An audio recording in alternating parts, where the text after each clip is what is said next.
Hi all, welcome to PSC rank up.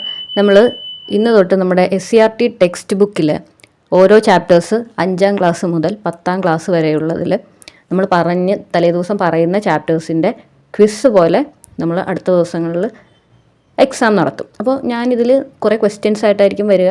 നിങ്ങൾക്ക് ആ ചോദ്യങ്ങൾ കാണുമ്പോൾ നിങ്ങൾ വായിച്ചത് നിങ്ങൾക്ക് ഓർമ്മയുണ്ടോ എന്ന് നോക്കണം. നമ്മൾ ഒരുപാട് വായിച്ച് പോയിട്ട് കാര്യമില്ല, നമുക്ക് ഓർമ്മയുണ്ടോ എന്ന് നോക്കണം. അപ്പോൾ നമ്മളിന്ന് 5ാം ക്ലാസ്സിലെ ചാപ്റ്റർ 2 and 3 ആണ്, സോഷ്യൽ സയൻസ് ആണ് നമ്മളിന്ന് നോക്കുന്നത്.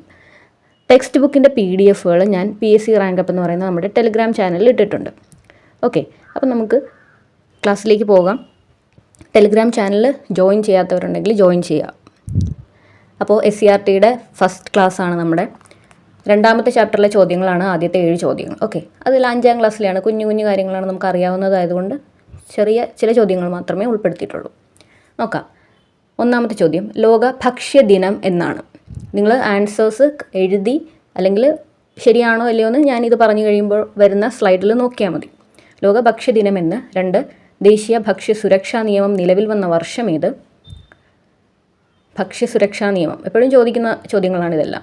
അടുത്ത 3ാമത്തെ ചോദ്യം, അന്താരാഷ്ട്ര ചെറുധാന്യ വർഷം. അടുത്തത്, മനുഷ്യനാദ്യമായി ഇണക്കി വളർത്തിയ ജീവി. അടുത്ത ചോദ്യം, പേരക്കയുടെ ജന്മദേശം. അത് ഒരു കൺട്രിയുടെ നെയിമാണ്. അടുത്തത്, അത് ഇന്ത്യയിൽ എത്തിച്ചത് മറ്റ് രാജ്യക്കാരാണ്. അതേതാണെന്ന് എഴുതുക. അടുത്തത്, ഉഷ്ണമേഖല ആപ്പിൾ എന്നറിയപ്പെടുന്ന ഫലവർഗം ഏത്? അടുത്തത്, മിശ്രഭോജനം നടത്തിയ ദിവസം എന്ന്. അത് സഹോദരൻ അയ്യപ്പൻ്റെ കാര്യം നമ്മുടെ ടെക്സ്റ്റ് ബുക്കിൽ പറഞ്ഞിട്ടുണ്ട്. ആ ദിവസം. ഉത്തരം പോസ് ചെയ്ത് വെച്ച് എഴുതുക.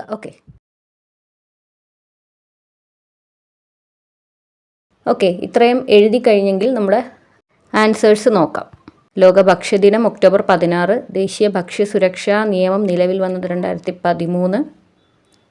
ചെറുധാന്യ വർഷം 2023. മനുഷ്യനാദ്യമായി ഇണക്കി വളർത്തിയ മൃഗം നായ. പേരക്കയുടെ ജന്മദേശം മെക്സിക്കോ, അത് ഇന്ത്യയിലെത്തിച്ചത് പോർച്ചുഗീസുകാർ. ഉഷ്ണമേഖല ആപ്പിൾ എന്നറിയപ്പെടുന്നത് പേരക്കയാണ്. ഓക്കെ, അടുത്തത്, സഹോദരൻ അയ്യപ്പൻ മിശ്രഭോജനം നടത്തിയ ദിവസം തന്നെയാണ് ചോദിച്ചത്. 1917 മെയ് 29. ഒരുമയുണ്ടാകാനല്ലേ നമ്മൾ മിശ്രഭോജനം നടത്തുന്നത്. അപ്പോൾ ഒരു മെയ് എന്നോർക്കുക. ഓക്കെ, 29. 7 കിട്ടിയവരുണ്ടോ ഒന്ന് കമൻറ്റ് ചെയ്യണം. പിന്നെ നിങ്ങൾക്ക് ചാപ്റ്ററായിട്ട് എടുത്തു തരണോ ക്ലാസ് എങ്കിൽ നമ്മുടെ ടെലിഗ്രാം ചാനലിൽ എടുക്കാവുന്നതാണ് നമുക്ക് ക്ലാസ്. ഓക്കെ, അടുത്തത് നമുക്ക് 3ാമത്തെ ചാപ്റ്റർ നോക്കാം. നിങ്ങൾ 3ാമത്തെ ചാപ്റ്റർ വായിച്ചിട്ടില്ലെങ്കിൽ വായിച്ച ശേഷം അറ്റൻഡ് ചെയ്താൽ മതി. 1ാമത്തെ ചോദ്യം, പഠിപ്പ് തീർന്നാൽ എന്ന കൃതി ആരുടേതാണ്? പഠിപ്പ് തീർന്നാൽ എന്ന കൃതി ആരുടേതാണ്? അടുത്ത ചോദ്യം, കുറച്ച് വരുമാന സ്രോതസ്സുകൾ തന്നിരിക്കുന്നു. അതിന് ലഭിക്കുന്ന വരുമാനം ഏതൊക്കെയാണ്? അതായത് നമ്മൾ ഭൂമിക്ക് പാട്ടം അങ്ങനെ പഠിച്ചിട്ടുണ്ടല്ലോ, അതുപോലെ കണ്ടെത്തുവാനാണ് പറഞ്ഞിരിക്കുന്നത്. അപ്പോൾ ഇതിൻ്റെ ഓപ്ഷൻസ് ഞാൻ സൈഡിൽ കൊടുക്കാം. കൃഷി, തൊഴിൽ, ബിസിനസ്, ബാങ്ക് ഡെപ്പോസിറ്റ്, ആസ്തി, ഓഹരി നിക്ഷേപം എന്നിവയാണ് നമ്മൾ തന്നിരിക്കുന്നത്. ഇതിൻ്റെ വരുമാനങ്ങൾ എന്തൊക്കെയായിട്ട് വരും? കൃഷിക്ക് എന്തായിരിക്കും വരുമാനം ലഭിക്കുക? ഓക്കെ, ഇവിടെ അതുപോലെ തന്നെ 6 ഓപ്ഷനും തന്നിട്ടുണ്ട്. അപ്പോൾ അത് കണക്ട് ചെയ്ത് ആൻസേഴ്സ് കണ്ടെത്തുക. പോസ് ചെയ്ത് വെച്ച് നിങ്ങൾ ആൻസർ കണ്ടെത്തിയാൽ മതിയാവും. ഓക്കെ, അടുത്തത് 3ാമത്തെ ചോദ്യം, സ്പിന്നിങ് ജെന്നി കണ്ടെത്തിയതാരാണ്? ആൻസർ വരുമ്പോൾ ഞാൻ എന്തെങ്കിലുമൊക്കെ കണക്ട് ചെയ്യാൻ പറ്റുന്ന കോഡും കൂടെ പറയാം. 4ാമത്തെ ചോദ്യം, പവർലൂം കണ്ടെത്തിയതാരാണ്? പവർലൂം. ഓക്കെ, ചോദ്യം കഴിഞ്ഞിട്ടില്ല. ഈ സ്ലൈഡിലെ ചോദ്യങ്ങൾ എഴുതിയ ശേഷം അടുത്ത സ്ലൈഡിലെ ചോദ്യങ്ങളിലേക്ക് പോവുക. ഓക്കെ, ഒന്ന് പോസ് ചെയ്ത് വെച്ച് എഴുതിയ ശേഷം അടുത്ത നമുക്ക് 5ാമത്തെ ചോദ്യത്തിലേക്ക് പോകാം. സ്വയം തൊഴിൽ പദ്ധതിയുടെ ഗുണഭോക്താക്കൾ ആരെല്ലാമാണെന്നാണ് ചോദ്യം. ഈ തന്നിരിക്കുന്ന എല്ലാം സ്വയം തൊഴിൽ പദ്ധതികളാണ്. നവജീവൻ, കൈവല്യ, ശരണ്യ. ഇതിൻ്റെ ഗുണഭോക്താക്കൾ ആരൊക്കെയാണെന്ന് ഒരു ടേബിളായിട്ട് തന്നെ തന്നിരിക്കുന്നതാണ് നമ്മുടെ ടെക്സ്റ്റ് ബുക്കിൽ. അപ്പോൾ ഓപ്ഷൻസ് നോക്കുക. വനിത, ഭിന്നശേഷിക്കാർ, മുതിർന്ന പൗരർ. ഇത് ഞാൻ പറയുന്ന ഓപ്ഷൻസിൽ നിന്ന് ആൻസേഴ്സ് കറക്റ്റായിട്ട് ജോയിൻ ചെയ്താൽ മതി. ഓക്കെ, നവജീവൻ ഇതിൽ 3-ൽ ആർക്കാണ്, ഇതിലേതാണ് ഗുണഭോക്താക്കൾ എന്ന് കണ്ടെത്തി അങ്ങനെ എഴുതുക. ഓക്കെ, 6ാമത്തെ ചോദ്യം നോക്കാം. സ്വദേശി പ്രസ്ഥാനം ആരംഭിച്ചത് എന്ന്? വർഷമല്ല ചോദിക്കുന്നത്, വർഷവും ദിവസവും എഴുതുക. ഓക്കെ, സ്വദേശി പ്രസ്ഥാനം ആരംഭിച്ചത് എന്ന്. അടുത്ത ചോദ്യം 7ാമത്തത്, ദേശീയ കൈത്തറി ദിനം എന്ന്. ദേശീയ കൈത്തറി ദിനം എന്ന്, അതും ആ മാസവും ദിവസവും എഴുതുക. അടുത്തത് 8ാമത്തെ ചോദ്യം, ഖാദി പ്രസ്ഥാനം ആരംഭിച്ച വർഷം, ആരംഭിച്ചത് ആരാണെന്നും കൂടെ എഴുതുക. ഓക്കെ, എല്ലാം ടെക്സ്റ്റ് ബുക്കിലുള്ള ചോദ്യങ്ങൾ മാത്രമാണ്. അപ്പോൾ നമുക്ക് ആൻസേഴ്സിലേക്ക് പോകാം. ഒന്നാമത്തെ പഠിപ്പ് തീർന്നാൽ എന്ന കൃതി എഴുതിയത് NV കൃഷ്ണവാര്യരാണ്. NV കൃഷ്ണവാര്യർ. അടുത്തത് നമ്മൾ നേരത്തെ പറഞ്ഞ ഓരോരോ ജോലികൾക്കുള്ള ശമ്പളം അല്ലെങ്കിൽ വരുമാനം എന്താണ് എന്നുള്ളതാണ് പറയുന്നത്. ഓക്കെ, അതൊന്ന് കറക്റ്റായിട്ടാണോ ജോയിൻ ചെയ്തത്?